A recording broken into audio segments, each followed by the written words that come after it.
There are moments in life when the weight of what stands before us seems utterly unmovable, like mountains too vast for any human hand to shift.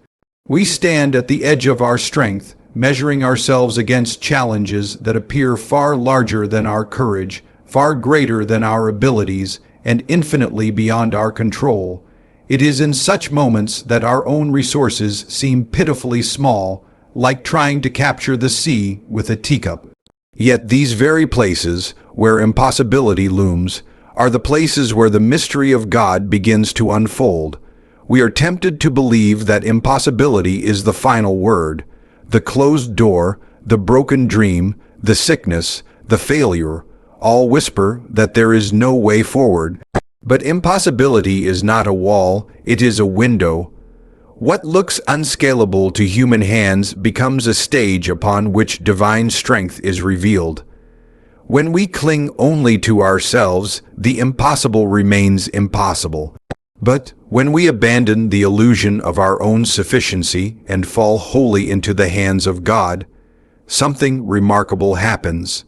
The very barriers that stood against us begin to tremble, not because we found hidden reserves of power within ourselves, but because we finally stopped depending on ourselves at all. Dependence on God is not weakness, it is clarity. It is the recognition that human strength has its limits, but divine strength does not. A child does not consider himself less capable because he cannot carry a weight his father can.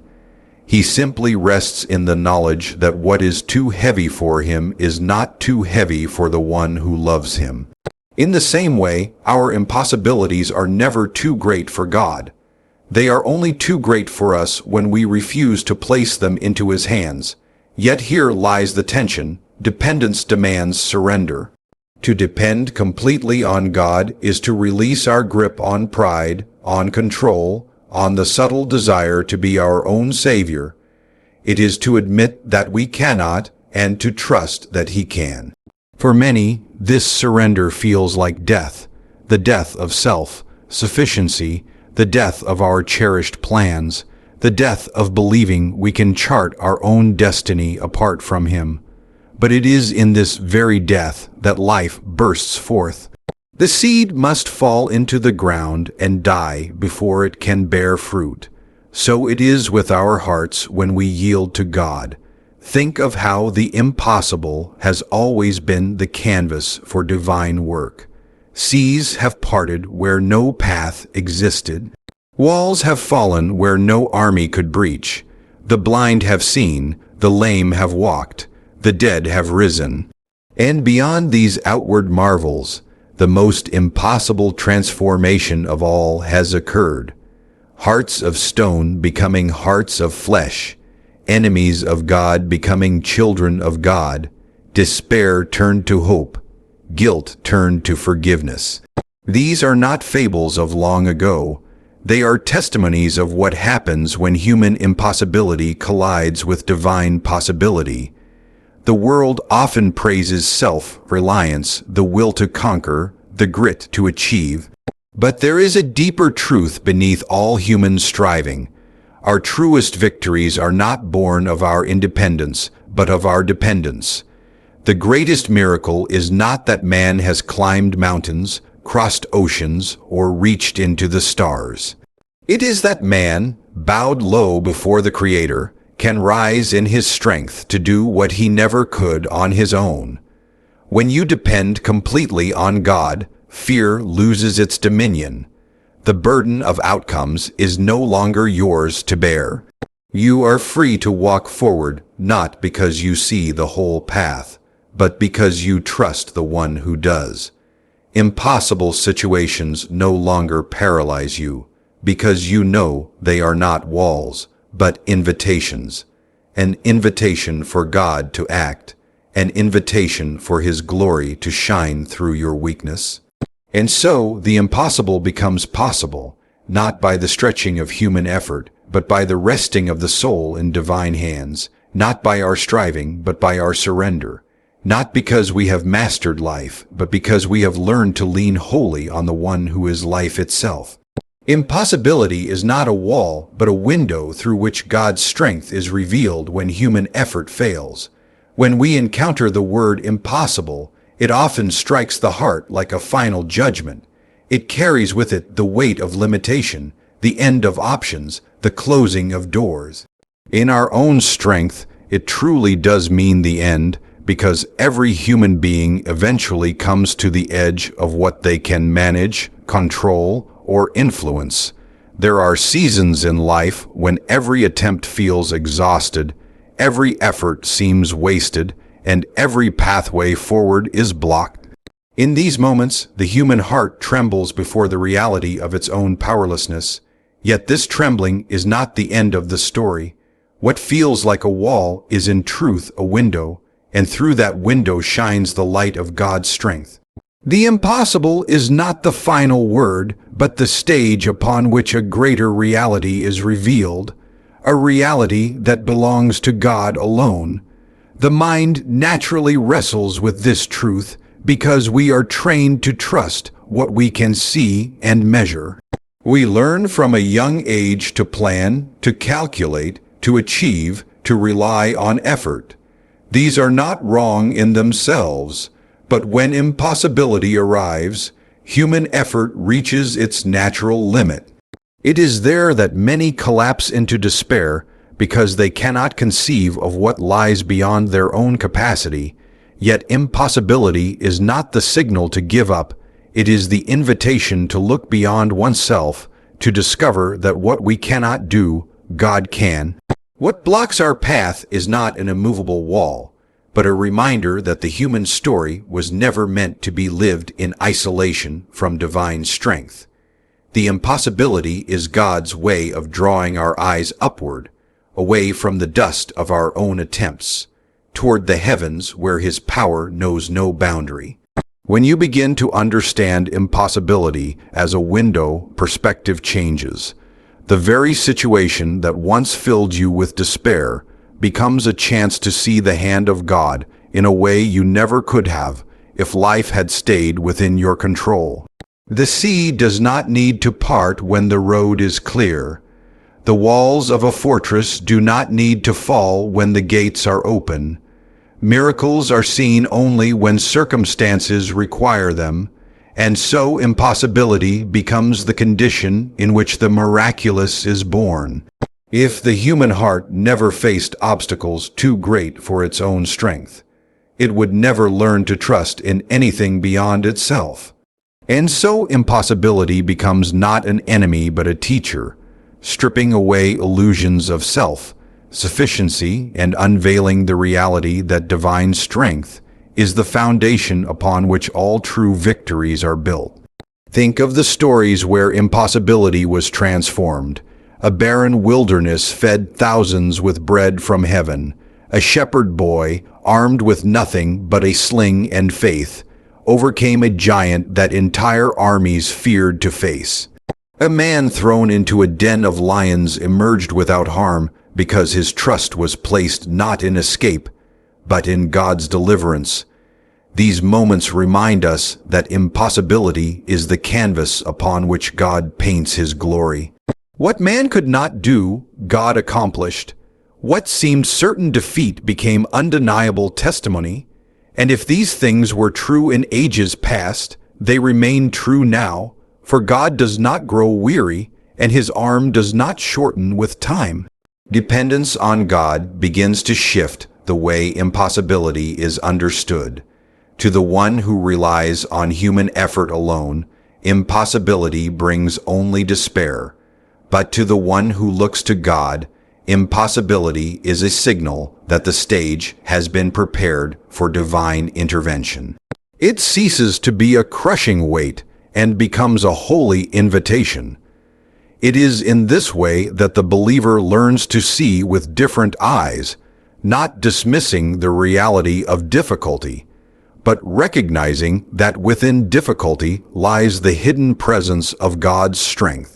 Where the natural eye sees a wall, faith sees a window. Where the natural heart hears the word never, faith whispers perhaps. And where the natural mind concludes it is finished, Faith declares that with God it has only just begun. There is also a humbling truth within this vision, for if impossibility is a window, then it is not our skill, wisdom, or power that makes the impossible possible. It is God alone. This removes pride from the heart, teaching us that the story of our lives is not about proving our greatness, but about witnessing His. Human beings are tempted to grasp at glory, to believe that overcoming impossible odds is proof of their own strength. But true victory comes when the soul bows low and acknowledges that only God has done it. Then impossibility becomes not just a personal deliverance, but a testimony to the world, pointing others toward the same source of hope. The wall and the window stand as metaphors for the way we choose to view life's hardest moments. To those without faith, impossibility is a wall that cannot be scaled, and they walk away defeated. To those who depend on God, impossibility becomes a window through which they see the vastness of His strength and the beauty of His love. The difference lies not in the size of the obstacle, but in where the heart turns when faced with it. In turning to God, impossibility is redefined. It is no longer the end of the story, but the beginning of a greater one, where human weakness becomes the very place divine strength is revealed. In this way, impossibility loses its power to paralyze. It no longer dictates despair, but becomes the setting for trust. The believer begins to walk differently, not because the challenges are less severe, but because they know that each wall they face may, in truth, be a hidden window waiting to open. And when it does, the light that shines through is not their own but the radiance of God Himself, making visible to all what was once thought unthinkable, and turning impossibility into a testimony of divine possibility. Complete dependence on God requires surrender, where pride and self-sufficiency give way to divine power.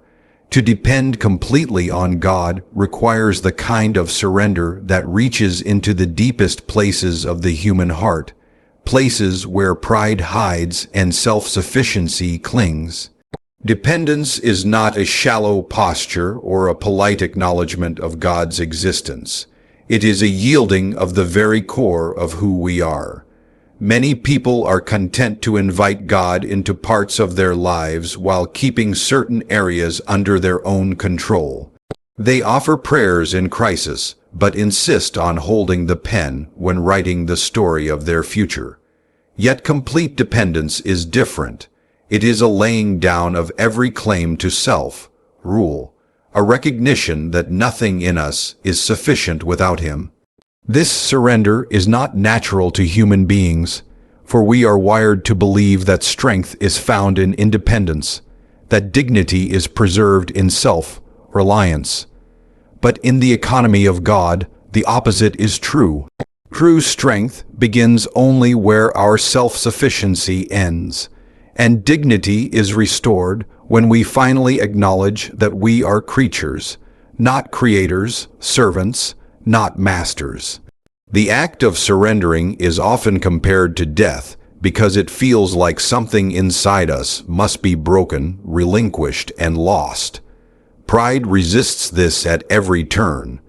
Pride whispers that we can manage, that we can figure it out, that if we just try harder, success will eventually come.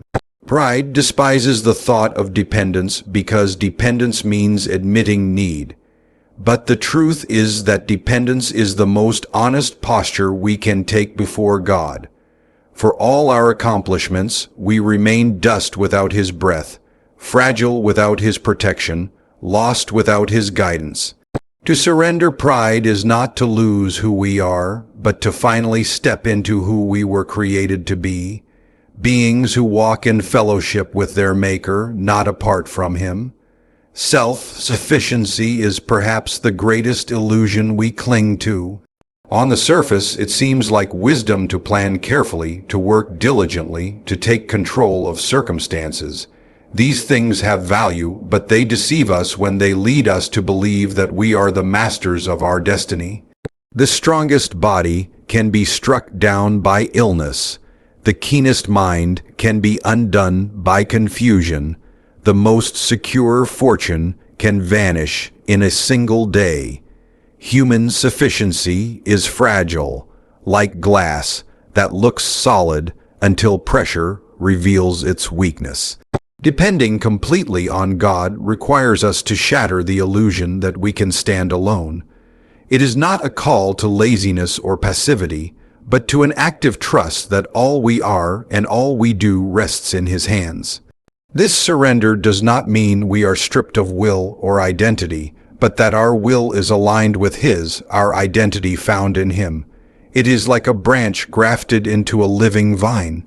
The branch does not cease to exist when it surrenders its independence, but in yielding it finds true life, drawing strength from the source that sustains it. In the same way, we discover that dependence on God is not the end of freedom, but the beginning of it, for we are no longer bound by the crushing burden of carrying ourselves. We are free to walk in the strength of one who cannot fail. Complete dependence is not built in a single moment. It is learned through the experiences of life. God often allows us to reach places where our strength runs dry so that we might discover His.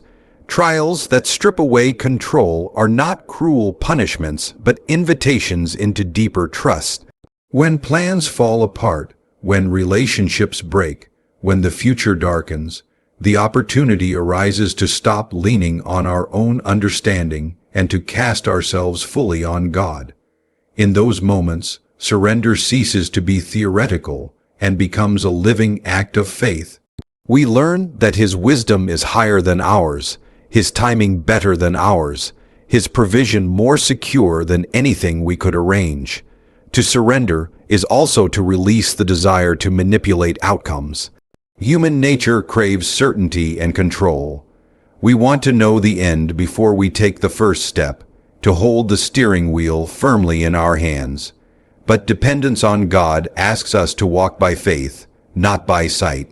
It asks us to trust that He sees what we cannot, that He leads where we would not dare to go, and that His plan, though often hidden from us, is always for our good. This surrender is not passive resignation but active trust, the kind of trust that allows us to take bold steps forward, not because we know what lies ahead, but because we know the one who goes before us. Dependence also demands patience. Our nature longs for quick solutions and instant relief, but God works according to His purposes, not our deadlines. To depend on Him completely is to wait when waiting is required, to stand still when standing still is commanded, to move only when He calls us to move. Such patience is a refining fire that burns away our restlessness and our insistence on our own way. It purifies our faith until it becomes more precious than gold, teaching us that His timing is never late, even when it feels unbearable. What makes this surrender both difficult and beautiful is that it asks us to give up what was never truly ours to begin with. Control is an illusion, pride a mask, self-sufficiency a fragile shell. When we lay them down, we do not lose reality but gain it. We step into the truth that our lives are held by a God whose wisdom cannot err, whose power cannot fail, and whose love cannot falter. And in that surrender, we find rest for our souls, because we no longer carry burdens too heavy for us, nor do we fear the weight of impossibility. We know that the hands we have entrusted ourselves to are the hands that formed the heavens, the hands that sustain the earth, the hands that will never let us go. What is impossible for man becomes possible when faith rests fully in the hands of God. What is impossible for man becomes possible when faith rests fully in the hands of God, for faith is the bridge between human limitation and divine power. Human beings are constantly reminded of their limits. We cannot add a single moment to our lives by worrying, We cannot control the turning of seasons. We cannot command the future or erase the past. There is only so much the mind can understand, and only so much the body can endure. Yet within these limits lies the invitation to look beyond ourselves and place our trust in the one whose power knows no measure. Faith is not the denial of impossibility, but the recognition that impossibility is the very environment where God's glory shines brightest. There is something humbling in the way life confronts us with situations we cannot manage. A diagnosis that shatters the illusion of health, a loss that empties the heart of joy, a failure that dismantles years of effort. These moments bring us face to face with the reality that our strength is not enough. And yet, they also open a door to a deeper reality. When man's strength collapses, God's strength takes the stage. Faith is the act of stepping through that door, placing all that we are and all that we carry into His hands. It does not ignore the weight of the impossible, but it refuses to let that weight define the end of the story. Faith says, "Here is where I cannot go further, but here is also where God begins." Faith rests, not in vague optimism, but in the certainty of God's character. What is impossible for man is possible for Him because He is not bound by the same limits. He spoke the universe into being. He commands the winds and the seas. He breathes life where there was none. To trust Him is to acknowledge that the one who created all things is capable of working within the details of our own lives. Faith is not blind, but anchored in the reality of who God is. The same God who stretched the heavens still stretches His hand toward His people. The same God who parted seas still makes a way where none seems to exist. The same God who raised the dead still brings life into situations that seem beyond repair.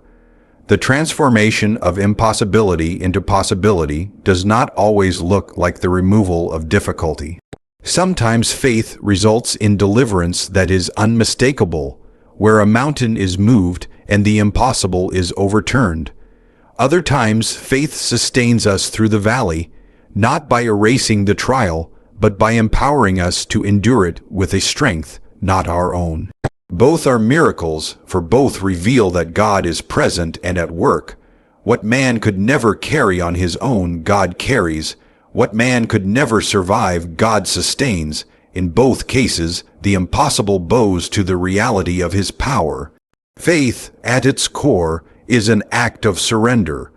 It is the choice to place outcomes in God's hands rather than clinging to the illusion of control. To rest fully in His hands means to believe that His wisdom surpasses ours, that His purposes are higher, that His love is unwavering even when the path seems dark. It requires letting go of the desperate need to explain every detail or demand every answer. It trusts that the author of life writes with a pen dipped in perfect wisdom, even when his handwriting is difficult to read. Resting in His hands does not mean every question is resolved, but it means every fear is met by His presence. The beauty of such faith is that it transforms the human heart. Fear gives way to peace, despair to hope, weakness to courage. This is not because circumstances magically become easy, but because faith shifts the center of reliance. Instead of resting on ourselves, we rest on God. Instead of clinging to our own strength, we lean on His. This transfer of trust changes the way we see everything. The storm may rage, but we are anchored. The night may be long, but we are held.